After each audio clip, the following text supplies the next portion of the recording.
You know, data is literally everywhere. Every time you buy something, like a post, or just browse online, you're creating it.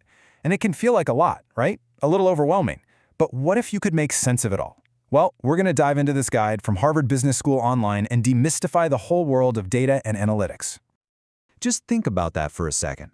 All that information, all those little digital breadcrumbs you leave behind.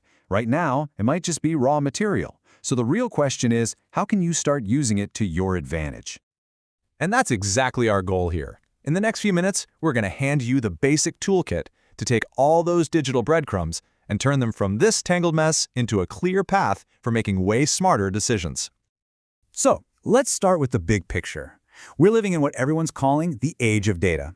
But what does that actually mean? And, more importantly, why does it matter so much for you, right now? Well, as HBS professor Janice Hammond puts it, being data literate is becoming absolutely essential. It's a huge shift in thinking from just passively accepting information to actively questioning it. That ability to not just interpret, but to actually challenge the data, that's the skill that everyone is looking for.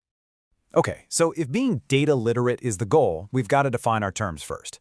You've probably heard data science and data analytics thrown around, maybe even used to mean the same thing, but they're really two sides of the same coin, so let's break them down. The best way to think about it is like building a house.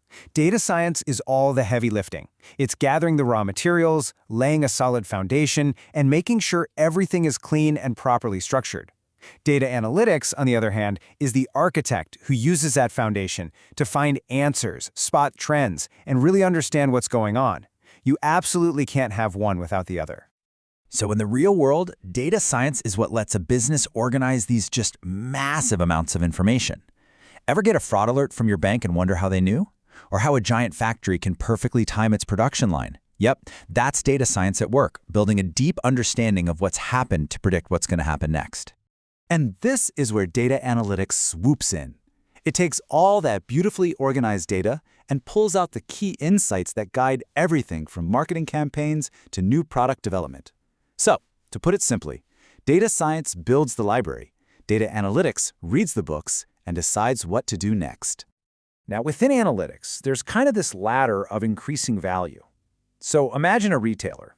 They might use descriptive analytics to see what happened. Hey, sales were down 10% last month.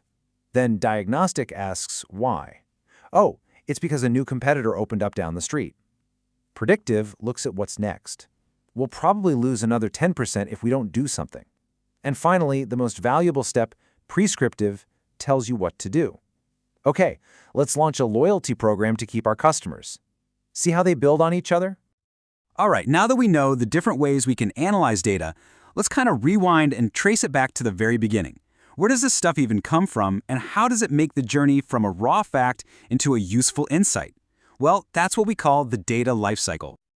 Before we follow that journey, we need to understand the environment where it all happens. That's the data ecosystem.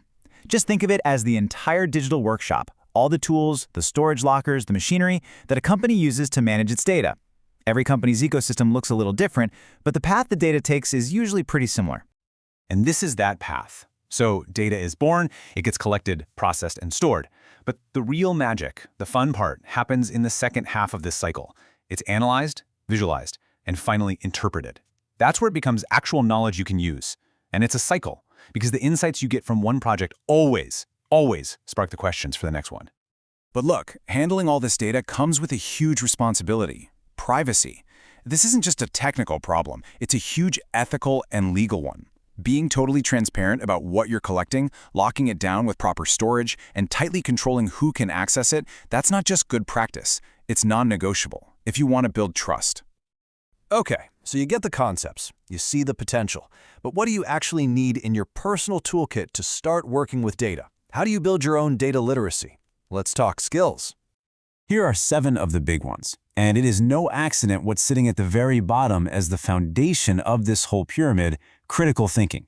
That is the bedrock for absolutely everything else you see here, from forming a hypothesis all the way up to complex stuff like machine learning.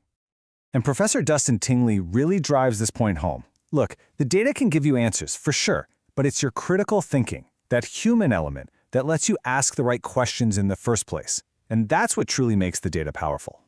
And this brings us to one of the most important skills: Data visualization. Just look at this. On the left, you've got a spreadsheet, basically a wall of numbers. It's accurate, sure, but it's not telling you much. Now on the right, that same data is transformed into a chart that tells a clear, immediate story. That's the magic of visualization right there, turning complexity into clarity. All right, we've covered the what, the why, and the how. Now for the payoff, the action plan. How do you actually start making this a part of your daily work and become truly data-driven? I really love this quote because it's so empowering. Data science isn't some secret, scary thing for a handful of geniuses.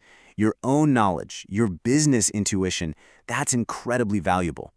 The whole goal is to combine that expertise with data to make even better decisions. And here's a super practical roadmap to do just that. Notice where it starts, understanding the business problem, not with the data itself. From there, you wrangle the data to get it clean, you visualize it to spot patterns, and then you form a hypothesis. Only then do you dive into the deep analysis. And finally, maybe the most important step of all, communicating your results in a way that people can actually understand and act on. And let's wrap up with this last piece of advice. Getting an answer isn't the end of the road. Every single analysis is a chance to learn, to refine your ideas, and to ask even smarter questions the next time. It's a continuous cycle of getting better and better. So that really brings us to the core of it.